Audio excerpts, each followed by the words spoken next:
성 연쇄 살인 사건의 용의자를 특정하고 추가로 수사를 이어가고 있는데요. 14건의 살인 그리고 30여 건의 강간 미수를 저질렀다는 유력 용의자 이춘재의 자백을 최근 확보한 상황입니다. 그런데 이춘재의 진술에 대해서도 여러 이야기들이 나오고 있습니다. 이 진술의 의도와 신빙성 정도, 그리고 이춘재, 정말 희대의 살인마 이춘재라고 생각이 되는데요. 이춘재의 심리 특성 분석을 해보겠습니다. 경기대학교 범죄심리학과 이수정 교수 연결합니다. 안녕하세요, 교수님. 네, 안녕하세요. 초기에는 혐의를 완강하게 부인했는데 최근에는 자백을 하고 또 추가 이런 범죄까지도 이야기하고 있는 상황들, 어떻게 이해를 해야 할까요? 일단은 처음에는 아마 상황의 심각성을 이해를 좀 못했던 것 같고요. 스스로가요? 네. 그 과정 중에 DNA가 얼마나 확증적인 증거인지 아마 뒤늦게 이제 이해를 한 것 같고, 그런 과정을 이해시킴에 있어서 이제 프로파일러들이 이 씨와 굉장히 그 깊은 심리적 유대감, 다시 말해서 라포를 형성을 한 것 같습니다. 그러다 보니까 이제 조금씩 방어막이 이제 허물어지면서 일부 프로파일러들이 질문한 그런 이제 미제 사건과 연관된 그런 내용들에 대해서 시인하기 시작한 것 같고요.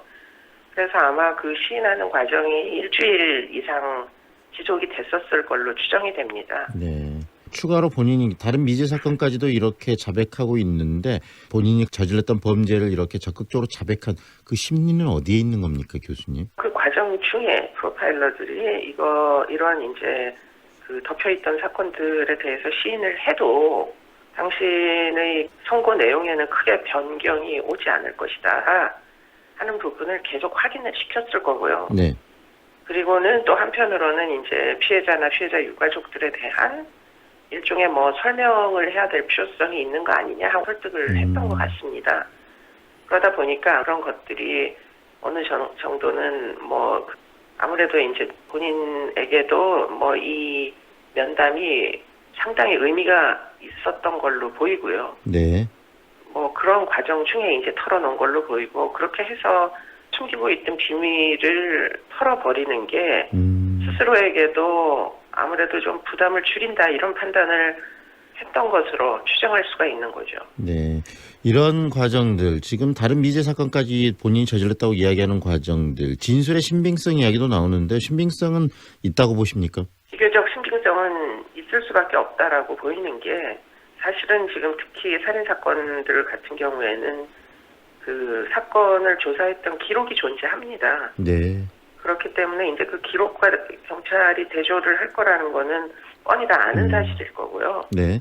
애당초에 그 미제와 연관된 질문을 한 측은 이제 경찰이었을 개연성이 굉장히 높아서, 그러면은 이제 지금 구체적으로 발생했던 장소에 대한 기억, 이런 것들을 입증하기 위해서 이제 그림을 다 그리게 지금 하고 있다, 이렇게 알려지고 있는 거 보면 사실은 대조할 수 있는 그런 정보들을 지금 경찰이 확인하고 있는 그런 과정으로 보이고요. 네.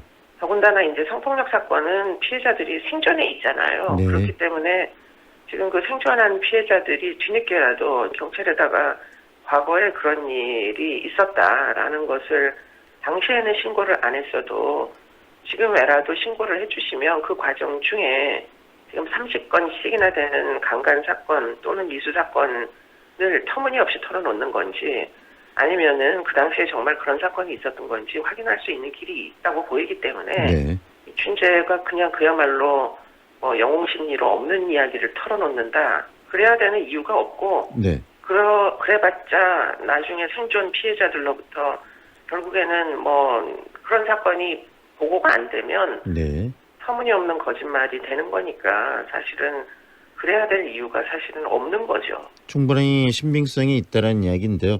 그렇다면 이 내용들을 보면서 이춘재라는 인간 정말 희대의 살인마라는 말이 딱 맞는 그런 사람인데, 이런 사람이 감옥에서는 또 모범수로 수용 생활을 했습니다. 어떻게 생각하세요? 이 사람은 남자를 대상으로 폭행을 한 적이 별로 없는 사람이에요. 네. 그러다 보니까 교도소에 어차피 여성이 없습니다. 그런 이제 어떤 환경적인 특이성 같은 게 있는 거고요. 네.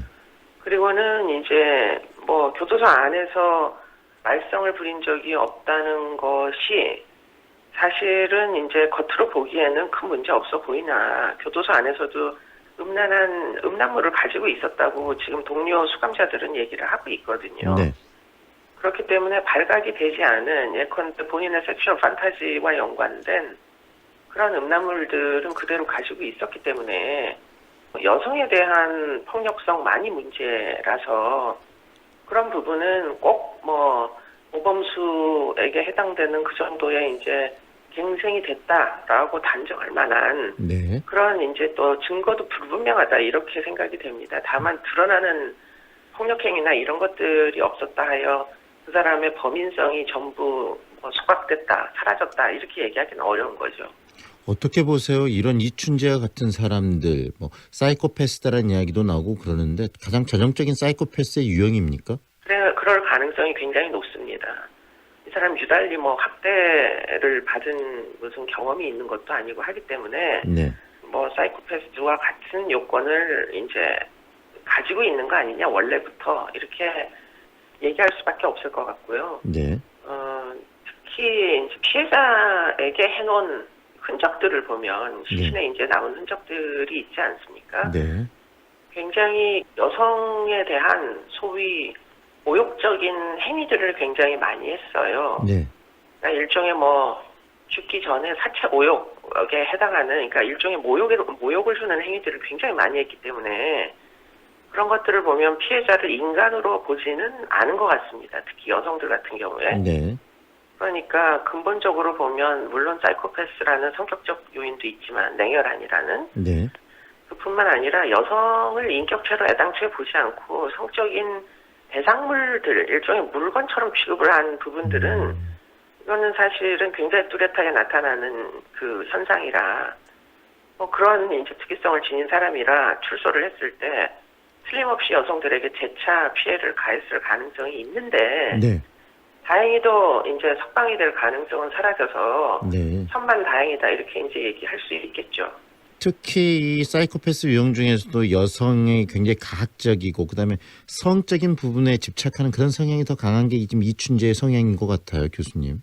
네. 이런 사람들이 만약에 가석방이 됐거나 그랬을 때 얼마나 우리 사회가 다시 위험해지겠습니까? 그래서 이런 미제 사건을 비롯해서 우리 사회 이번 사건을 계기로 해서 좀 새롭게 좀 변화되고 좀 시스템의 보완도 필요할 것 같다는 생각도 드는데 관련해서 교수님 한 말씀 해주시죠. 그러니까 지금 이제 가석방 심사를 받았으면 이 사람이 나왔을 수도 있었을 거 아니에요. 네. 이 사건이 이제 불거지지 않았다면, 그러니까 그런 부분에서 가석방 심사 제도를 좀 대폭 손질을 해야 된다거나 이런 것들은 앞으로 좀 필요해 보이고요. 그리고는 무엇보다도 이제 경찰의 수사력 이게 이제 과거와 지금 현재의 커다란 차이 같은 게 결국에는 지금 입증까지 만들어낸 이런 이제 성과물이기 때문에 네. 그런 이제 과학 수사의 활용성 이런 것들을 점점 더 높여야 된다고 판단이 되고요. 가장 큰 성과는 사실은 프로파일러들이 자백을 받았다는 거니까 네. 그런 식으로 굳이 이제 폭력을 쓰지 않고도 자백을 받을 수 있는 방법이 있다라는 걸 좀 인지하셔서 지금 이 프로파일러와 같은 그런 이제 그 전문가들을 좀 더 많이 경찰에서 확보하는 게 초등 단계에서부터 굉장히 도움이 될 가능성이 높다라고 보입니다. 네, 이번 사건을 계기로 우리 경찰 시스템, 그 교정 시스템에 큰 변화들이 또 올 거라고 기대가 되네요, 교수님. 네, 그렇습니다. 네, 오늘 말씀 잘 들었습니다. 고맙습니다. 고맙습니다. 지금까지 경기대학교 범죄심리학과 이수정 교수와 함께했습니다. 한 주의 시작인 오늘 출근길.